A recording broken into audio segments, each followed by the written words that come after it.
बालविवाह ही समाजाला लागलेली गंभीर कीड असून ती समूळ नष्ट करण्यासाठी प्रत्येक घटकानं सजग राहणं गरजेचं आहे, असा ठाम संदेश फुलंब्री दिवाणी यांनी फौजदारी न्यायालयातून देण्यात आला.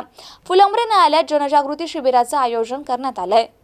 कार्यक्रमाच्या अध्यक्षस्थानी प्रमुख दिवाणी न्यायाधीश डॉक्टर R.S. कुलकर्णी होते. प्रमुख उपस्थितीत दिवाणी न्यायाधीश चंद्रकांत पाटील, तालुका वकील संघाचे अध्यक्ष ॲडव्होकेट समाधान जंगले, सचिव ॲडव्होकेट सुभाष बोडके, सरकारी वकील ॲडव्होकेट सुधाकर रामेकर, पोलीस निरीक्षक संजय सहाने, सहाय्यक गट विकास अधिकारी गायकवाड, तालुका आरोग्य अधिकारी डॉक्टर प्रसन्ना भाले आदी मान्यवर उपस्थित होते. यावेळी गोरक्ष विद्यालय खामगाव येथील विद्यार्थ्यांनी सादर केलेल्या जागरूक करणाऱ्या पथनाट्याने उपस्थितांची मने जिंकली. बालविवाहामुळे मुलींच्या शिक्षणावर, आरोग्यावर आणि संपूर्ण समाज रचनेवर होणारे दुष्परिणाम प्रभावीपणे मांडत विद्यार्थ्यांनी जनजागृती केली. गोरक्ष विद्यालयाचे शिक्षक अजय देशमुख, डॉक्टर श्रुती भोजराज, आकाश लोंढे, नरसिंग डावरे, रोहित धोत्रे तसेच गोरक्ष आयुर्वेद महाविद्यालय आणि रुग्णालय खामगाव येथील शिक्षकांनी कार्यक्रमात सक्रिय सहभाग नोंदविला. मार्गदर्शन करताना प्रमुख दिवाणी न्यायाधीश डॉक्टर R.S. कुलकर्णी यांनी बालविवाहाचे कायदेशीर परिणाम, दंडात्मक तरतुदी, पालक आणि समाजाची जबाबदारी यावर सविस्तर प्रकाश टाकला.